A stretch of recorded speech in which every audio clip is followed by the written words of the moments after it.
Kurfinzaba, Pitando, Bonet Mbongani, Nonkulilego Masiba, Eri Roast, Zorile Kumalo, Bonet Nchabalala, and Dual Grace, Jeremy and Fatih.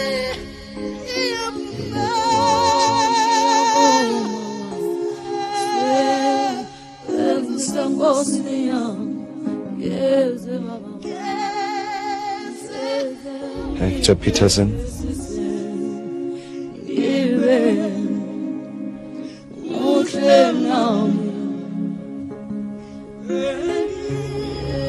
Many South Africans died in the struggle against the apartheid regime. Today, segregation is history. Blacks can now live in the white suburbs of Johannesburg if they have the money. But in Soweto, the biggest black township in South Africa, only a few whites dare to enter, and most of them are foreigners. Since the first democratic elections in 1994, tourism is growing steadily, and for better or worse, the tourists want to save a Soweto. Macht, aber die wirtschaftliche Macht ist immer noch woanders. Solche Stellen sind nicht mehr nötig. One facilitator of such trips is Tulisile Khumalo, who studied in Germany and now takes tourists around her former home. The children are delighted. They rarely see Europeans. White South Africans hardly ever dare make the trip into the townships. The children are thrilled to show off what they've learned to the visitors.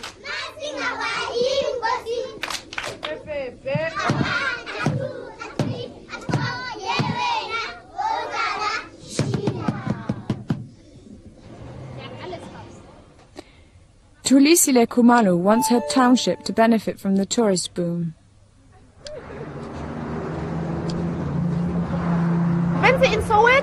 When you're in Soweto and meet people that I've grown up with, you can see how open people are in Soweto, how much they like visitors. For every person here in Soweto, it's important to see a tourist because they know that they'll buy something. So, when you spend 10 rand here, you know it can feed a family. Wenn man 10 Rand hier in Soweto ausgibt, kann es heute Abend deine Familie ernähren.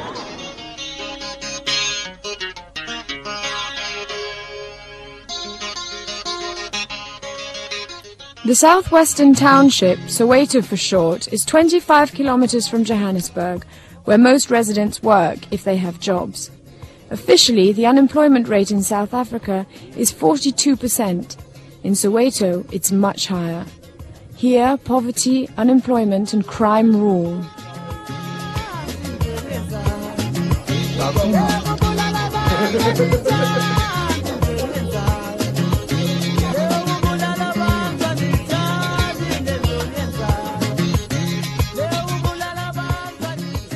Adults drown their boredom and hopelessness in alcohol. Youngsters, at least, still have their games. And resentment and activism have always had a strong grip on the people here.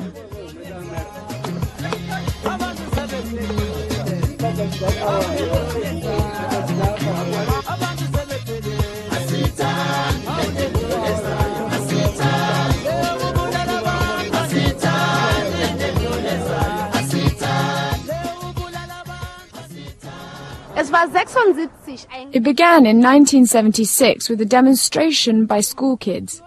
The government had introduced a law saying all the main subjects at school here in South Africa should be taught in Afrikaans. The students said they didn't want this and protested. A soldier lost his nerve and started shooting the children. A 13-year-old was killed. Und dann irgendwann mal ist einer der Soldaten, irgendwie hat er seine Nerven verloren und dachte, es muss Schluss jetzt und hat auf die Kinder dann geschossen. Und ein 13-jähriger Junge ist dabei ums Leben gekommen.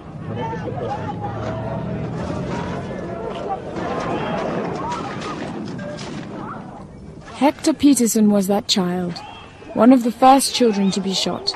His name has now become a potent symbol of black resistance to the Boer government. In the days following June 16, 1976, more than 500 young South Africans died alongside Pieterson. Thousands more were injured. But that was only the beginning of the South Africa-wide rebellion against the white rule. The Hector Pieterson Museum in Soweto is a reminder of that resistance, a reminder to everyone that no people can permanently be oppressed.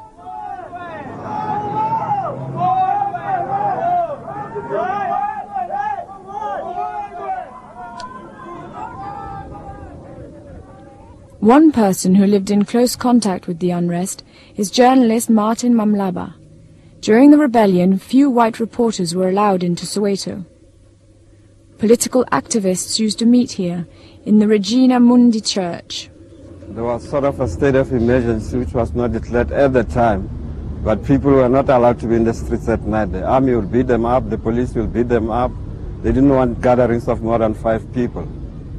And the church here was a refuge for most of the people. That's where meetings were being held. So politicians, some of them who are now in parliament, used to come and speak here and address people in this very church behind me. So at that time, the police will come and surround this place here and wait for people to come out. When they saw people not coming out, they'd throw tear gas right into the church and then march in and shambok everybody, including the priests who were in. That was how it was like at the time.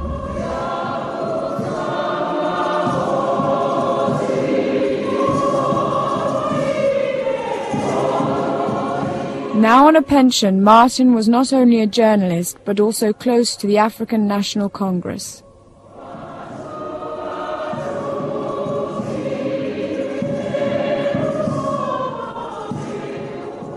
Children today dance around the altar after their first communion, but before, this is where defenders of the apartheid regime used to shoot at opponents.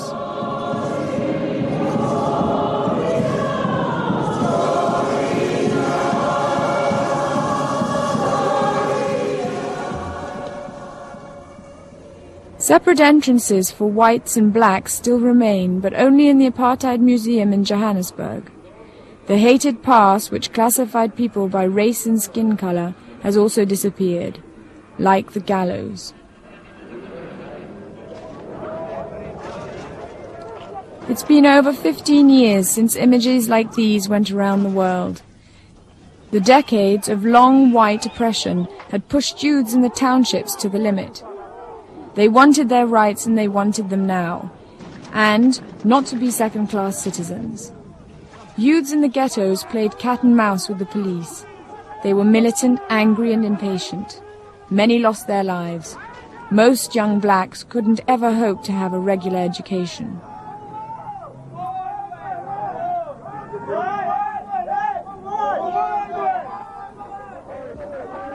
Nelson Mandela was the hope of the country.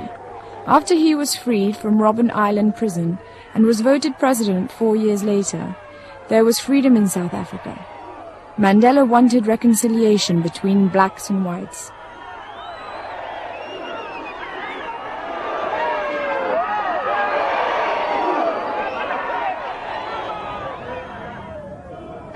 Before the first democratic elections in 1994, many whites left the country. Those that stayed had to rethink. The black population would no longer let themselves be pushed around. Take your guns, your knives, and your pangas, and throw them into the sea. Nelson Mandela prevented a civil war but couldn't stop whites from needing to take up fortified positions, fearfully hiding behind high walls and barriers, razor wire, electric fences, and defended by fierce dogs. To protect themselves from gangsters, some people have installed self-shooting mechanisms. After many incidents of blacks climbing over his garden walls, Jock Burden installed this device. Tripwires trigger the device, like in this constructed scene.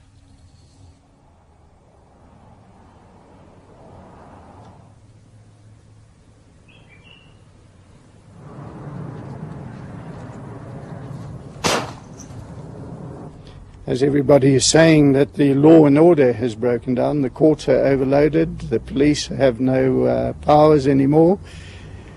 And also, I think there's so many illegal immigrants in the country, roaming around all over the place, and no one seems to be bothering too much about it. So, and these people have no jobs, and I think if I was in the same place, I would have to steal, I think. But unfortunately, there are people being killed because of this, the need for them to find work. This police video shows how young gangsters operate. This was filmed by a hidden amateur video camera.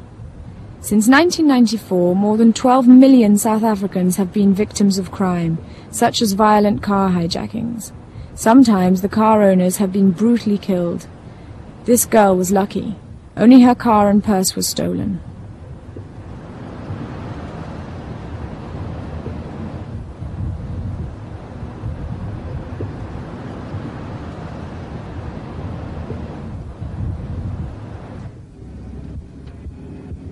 We're in Alexandra, one of the worst black areas in Johannesburg. Karabo and Freddie show us how they earned their money.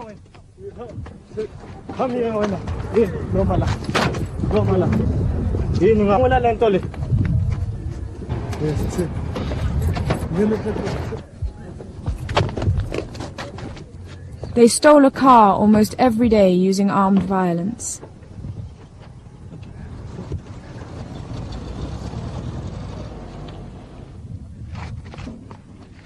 One man is using unusual methods to fight against this brutal criminality and get youths out of gangsterism.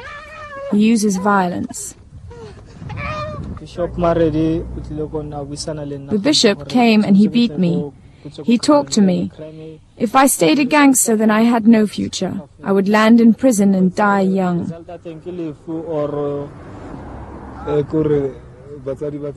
The other gangsters were my family. My parents didn't care about me. I didn't go to school anymore.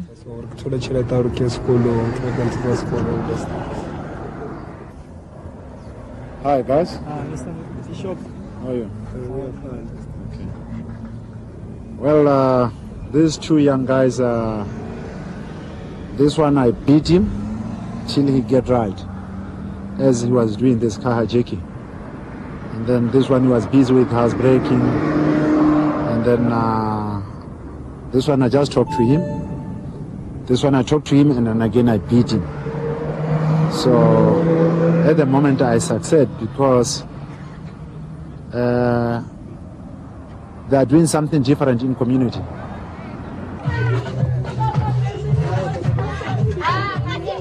The Maradi Center is run from this small house. Bishop Maradi and around 20 criminal pupils live here. Every day they cook for around 2,000 children. The community gives donations, but they are far from rich. Nutritious meals are cooked, maize and beans, or the main staple of the blacks, pap, a maize mixture with sauce. Okay.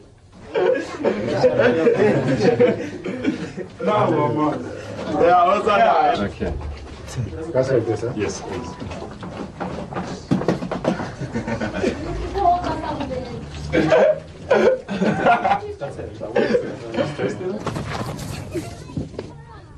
According to the bishop, there are about 30,000 children in the black township of Alexandra who don't get enough to eat. Many of them have to look after themselves. Ananias Maredi was ordained as a bishop by the Apostolic Church in South Africa. He could no longer bear to see children searching through rubbish dumps looking for something to eat.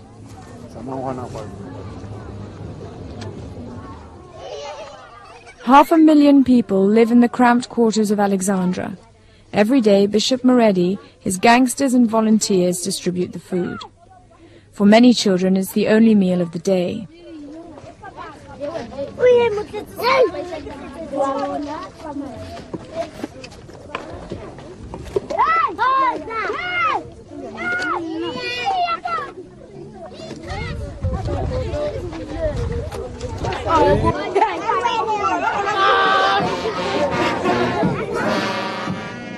Every Sunday there's a procession.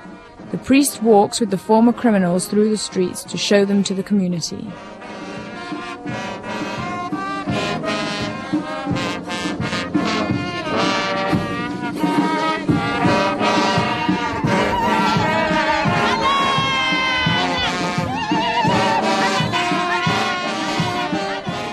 doesn't believe in the usual Sunday preaching. That's only for old people. He's interested in caring for the young. Here, one of them has died. The gangsters are a thorn in the side of Bishop Moretti and his converted youths. It's forcing me to take the law on my hands. Then I must see to it what I can protect myself, how I can protect even the community. Because now what I'm going to do, if they are continuing doing that, so it's going to force me that I must beat them to death. I must just put it clearly, because our police, they are doing nothing.